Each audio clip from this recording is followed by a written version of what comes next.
And not once did he connect these operations to an end state. It was all about power, and that's the problem. A priority to gain control, but that's not an end state.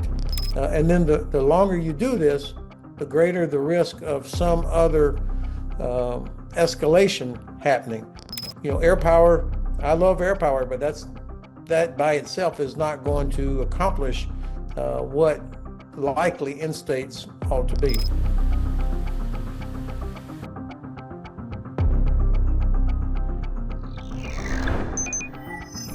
Well, we still don't know what the president's end game is. What is the reason that we're doing this?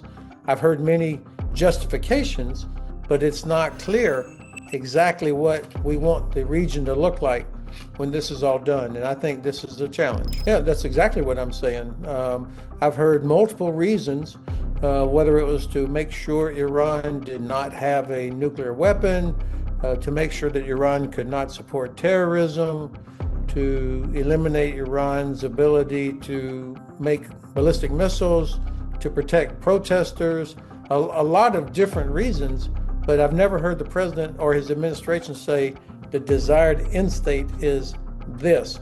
And that's why there's such a risk of making decisions like putting troops on the ground. For what reason? I don't think it's likely, because the president also knows that his own domestic base back in the United States is so against this, and the popular support for this war in America was started very low, and of course we are in an election year, so this will be part of the calculus as well.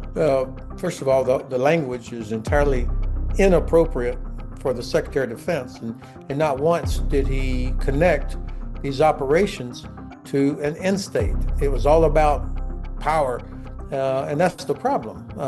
They have not identified what this is for.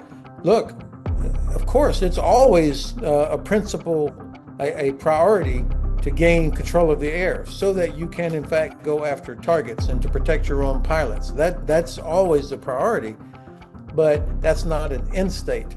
And what he just described, it makes it sound like gaining control of the air was the end state. And he did not connect it to what is the actual end state. And this is why I am very concerned that the leadership, the civilian leadership of this war, does not understand how important it is to clearly define the end state. Otherwise, you cannot know for sure how much you're going to need for logistics, how long you're going to have to operate, and then the longer you do this, the greater the risk of some other escalation happening. Also, this is why the Congress is demanding to be briefed on what the plan is. Well, again, if regime change, is that the end state? The president, they talked about it, but then he kind of backed away from it. So I don't know that is the desired end state. I think they would prefer to find whoever really is in control and find somebody that is acceptable to the Iranian people, but that also would be help provide a more moderate, less of a threat to our allies and partners in the region. But they haven't stated that. They haven't said that that's the objective. So, air power, I love air power, but that by itself is not going to accomplish what likely end states ought to be.